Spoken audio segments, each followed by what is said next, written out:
paralelamente, desde o início,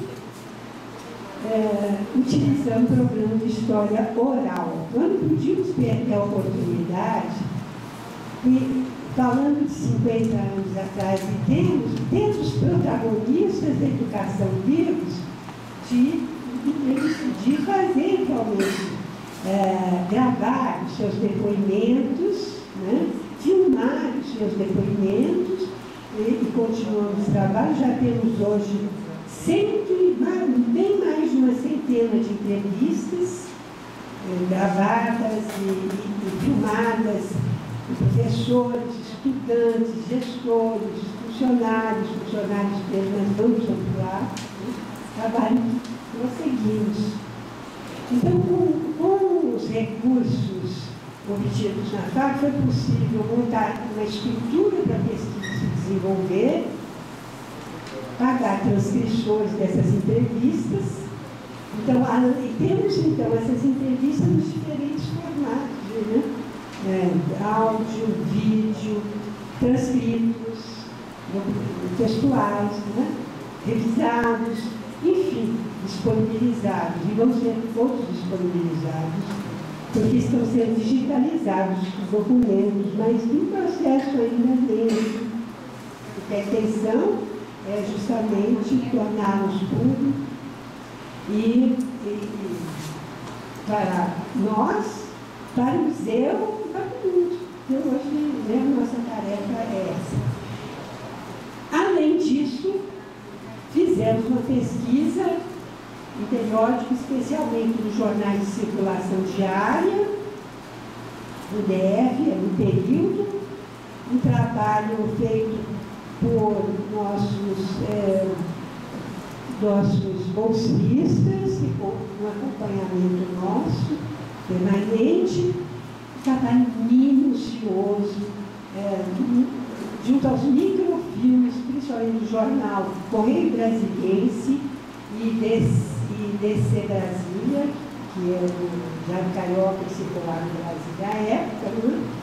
Um trabalho minucioso nos microfilmes da Câmara dos Deputados, já digitalizando, eles têm esse equipamento que facilita, digitalizando todo o material colhido que se referia à educação, que se referia ao contexto, que de certa forma tinha ligação, do cotidiano da sociedade na época, porque nenhum trabalho de publicação se faz sem essa contextualização, fatos políticos, etc.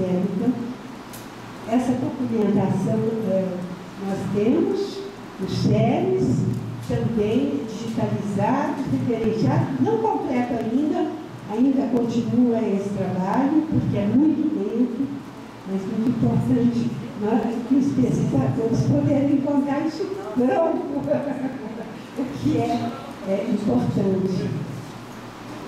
Enfim, se eu esqueci alguma coisa, depois vocês complementem. Mais importante ainda é exatamente o que nós conseguimos através dos acervos privados, especialmente dos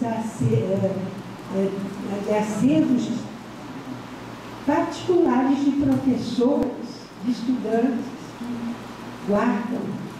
Isso é uma riqueza de uma importância extrema, e à medida que a pesquisa vai crescendo, esses protagonistas da educação inicial, né, eles se vinculam ao projeto e imagino que à medida que a gente já consiga realmente concretizar a ideia do museu, que esse acervo deverá se ampliar muito. Né? E nesse acervo, evidentemente, além de documentos, fotos, cartilhas, escritos, etc., também conseguimos objetos, o que é importante. Né?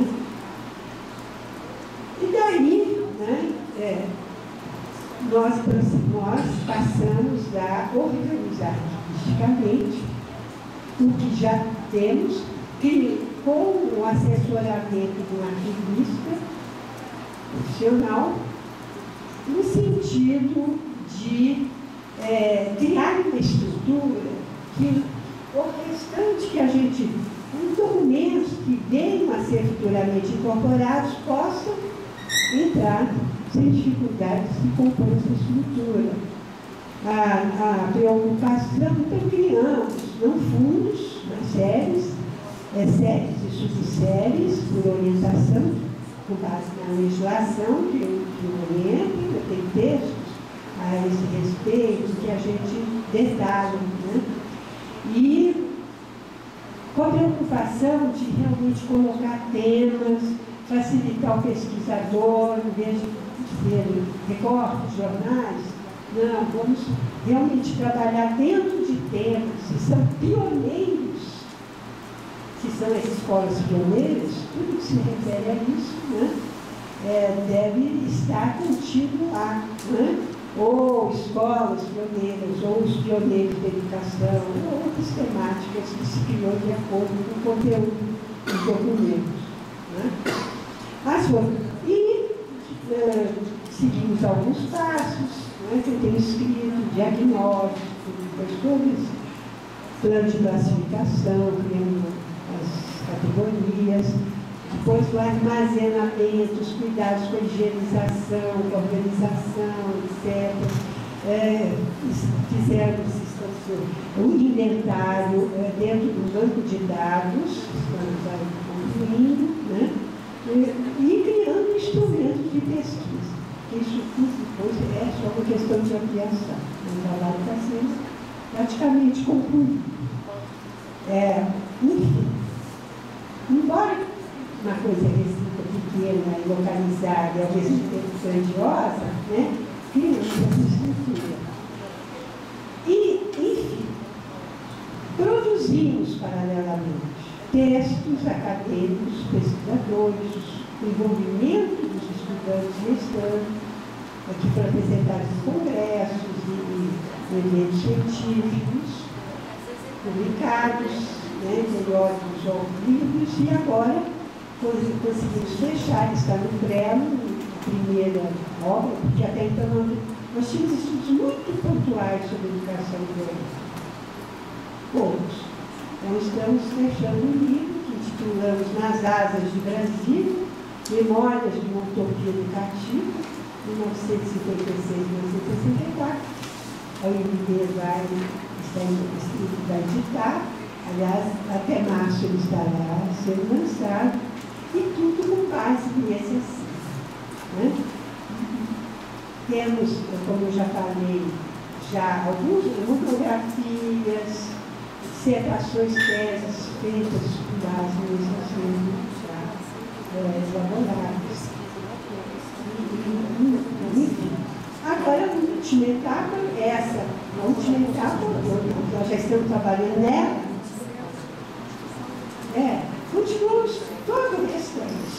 Mas nessa etapa, estamos investindo no terceiro objetivo, ou seja, a criação do Museu da Educação do Distrito Federal, que terá como referência, né, esse período, pela sua importância histórica, né, no sentido de expor o acervo, preservá-lo, porque a ideia dentro do museu, criar, digamos, instalar o seu documentação, esse que nós estamos organizando, né? E para visita e disponibilização, e ainda com o objetivo de também valorização, né, do professor e da identidade da escola.